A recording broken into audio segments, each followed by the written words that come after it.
Ассалаумағалейкум армысыздар, құрметті қазақ елі. Ермек Албан, қазақтың биі. Талғарда болып жатқан іс-әрекетті естіп көріп, өте жаман ойда отырмын. Неге қазақтың жігіттері осындай болып кеткеніне. 16 жасар баланы 13 жігіт жабылып тепкілеп пышақтап өлтіріп, әке-шешесінің көзінше солай өлтіріп кеткен хайуандықпен, ол ешқандай адами жігіттікте түсінікке сыймайтын іс-әрекеттерлік. Ол 16 жасар бала әкеңді шешеңді өлтірген жоқ, туған туысқанның еш нәрсе істеген жоқ. Бір бутылка пиво үшін осындай хайуандыққа бару деген өте масқара жағдай. Соны енді ойлаймын, бұл неге қазақтың жігіттері осындай күйге түскен. Бізде жас болдық. 90 жылдар осы Алматы қаласына келдік. 16 жасымда келіп, 90 жылда нағыз қызып тұрған заман өз басымнан өткіздім, көрдім. 92 жылы келіп, ол кезде енді спорттан хабарымыз болды. Бәріміз 90 жылдық балалардың бәрі, ол кезде 70 жылдық жігіттердің бәрі сол Шварценеггер Брюс Ли көріп өскенбіз. Бәріміз ауылда шынығып қалаға келдік. Сөйтіп жаңа рекеттердің де заманы басталды. 60% орыстар тұратын, 20% қазақ, басқа ұлттар көп тұратын. Сол кездерде қазақтың кім екенін басқа ұлттарға таныттық. Қазақ үшін тұрып бердік. Көптеген көшеде көптеген төбелестер болды ол кезде. Ол көптеген төбелестерді біз ең бірінші сөзбен шешетінбіз. Сөзбен шешіп, нақты кім дұрыс емес, соны шешіп барып, дұрыс шешім шыққаннан кейін сол кезде көптеген жігіттер де аман қалды, түрмеден де, өлімнен де көбісі аман қалды. Сол сияқты қазіргі таңда өмірді дұрыс түсіндіретін, дұрыс шешім шығарып беретін әр ауылда, қалаларда жігіттер болу керек. Жігіт ағалар болу керек, билер болу керек. Қазақтың өсіп келе жатқан жігіттерін дұрыс жолға түсіру үшін.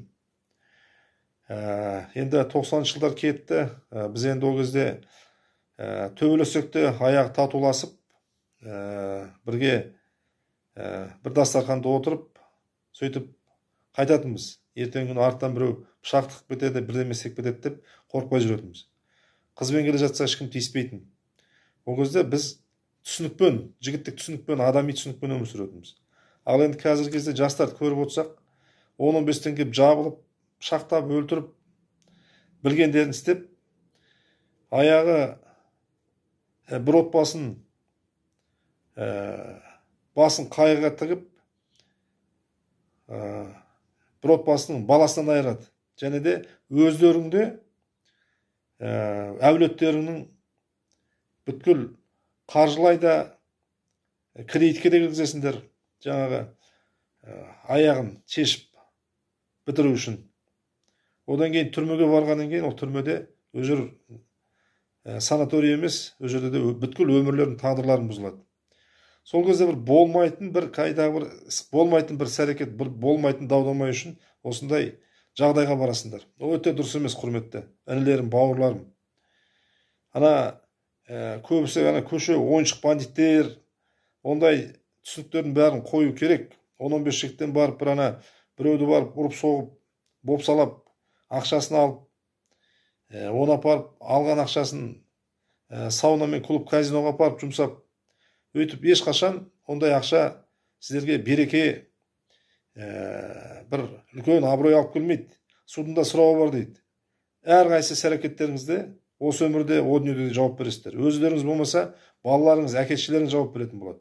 Сол үшін құрметті қазақ бауырларым, әрқайсыңызға үндеу. Марқұм атам айтушы еді, ашулансаң отыр дейді. Ашуың басылмаса жат дейді. Одан да басылмаса көшеге шығып кет дейді. Ашуың басылғаннан кейін келіп қана сөйле дейді. Сол сияқты қазақ қызба халықпыз. Жаңағы жолда біреу машинесін сүйкек бөтсе, бүйтік бөтсе, әйтеуір түсе сап төбелесуге дайынбыз. Әрқайсыңызды сабырлыққа шақырамын. Қазақта жақсы мақал бар. Көтті қысқан бай болар деп. Ол үлкен мағынасын қазір түсініп жатырмыз. Артымызды қысып, тып-тыныш халқымызға пайдамыз тигізіп, халқымыз үшін қызмет жасап, жаңа Қазақстан бірге құрайық, құрметті аға бауырлар. Інілерім, бауырларым, ол заманның бәрін бастан өткіздік. Ол заманда мықты жүрген жігіттер біразы түрмеде отыр, біразы жердің астында жатыр, шетелде қашып жүр. Мықты қаражат ұстап болғандар жоғары жақта жүр. Бірақ әрқайсы іс-әрекетке жауап бересіздер, соны ұмытпаңыздар. Әр қазағым жалғызым, әр қазағым бауырым деп өмір сүрейік, құрметті бауырлар, інілерім, бауырларым. Біздің жау қазақ емес, біздің жауымыз сыртта жетеді. Өзіміз аз қазақпыз, бір-бірімізді қыруды тоқтатайық, доғарайық.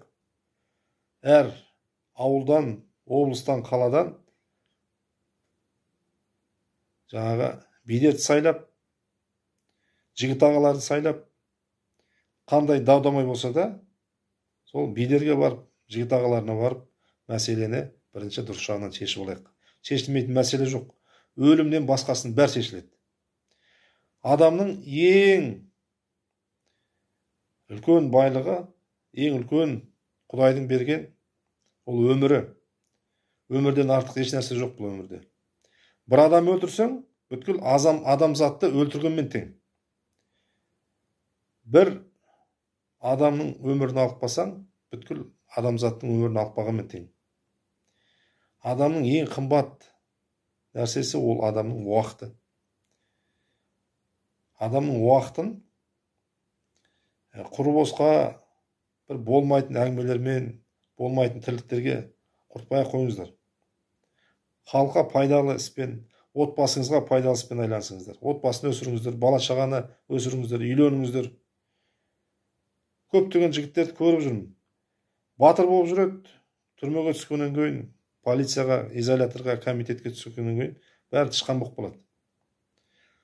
Батырлықтардың бәрі кетіп қалады. Талай біраз жігіттермен, көшенің жігіттерін айтамын, біздің қасымызға қосылып, халықтың мәселесін бірге шешейік десек, біз қамалып қаламыз ғой, біз қорқамыз қасыңызда жүруге дейді. Сонда ол не болып кетті сонда? Көшеде талпамен батырсыздар, ал нақты халықтың мәселесін шешуге келген кезде жаңағы басқаша болып қаласыздар. Сол үшін құрметті інілерім, денсаулық ол да үлкен байлық. Бір-біріңізді ұрып, соғып, инвалид жасап, ертеңгі күні соған кешірім сұрау үшін бүткіл жиған тергендеріңді беріп, үйлерін залогқа қойып, машиналарын сатып, туған туысқандардың абыройларын құртып, өздеріңді баққан әкешілерінің қайғы қасіреттеріне сендер үшін уайымдауға ондай іс-әрекет жасамаңдар. Өте ұят, масқара жағдай. Көп көріп жүрмін сондай. Куәгерлерде болдым, жаңағы өстіп келіп, бір болмайтын әңгімелер үшін жаңа атып кетіп, болмайтын бір тірліктер үшін әңгіме айтып, оның бәрі уақытша, оның бәрі өтірік нәрсе. Түрмеге түскеннен кейін де түрменің өз заңдары бар. Өз жерде де қанша дұрыс жігіттер сынып, аяғында бүткіл өмірдің тағдыры бұзылады. Түрме толған қазақтың жігіттері. Телефон ұрлап, ананы бүйтіп, мынаны сөйтіп. Сол үшін құрметті інілерім, бауырларым, ондай іс-әрекетті тоқтатайық. Жаңа қоғам құрайық. Түсінікпен өмір сүргенбіз. Кезінде адами жігіттік түсінікпен, сондай жігіттік түсінікпен өмір сүрейік. Әр мәселені шешуге болады. Өлімнен басқасын бәрі шешіледі, құрметті бауырлар. Енді Талғардағы мәселе өте сұмдық, өте масқара жағдай. Өкімет саласының азаматтарына айтарым, халық болып, билер болып, осы жұмысты қадағалайтын боламыз. Дұрыс жағынан шешіңіздер. Және де осы іске қатысқан, ұрған, соққан, өлтірген адамдардың бәрі жауап беру керек. Заң алдында, халық алдында жауап беру керек. Және де әке-шешесінің кешірімін алу керек. Құрметті қазағым, әр қазағым жалғызым, әр қазағым бауырым деп өмір сүрейік. Аман болайық, бар болайық.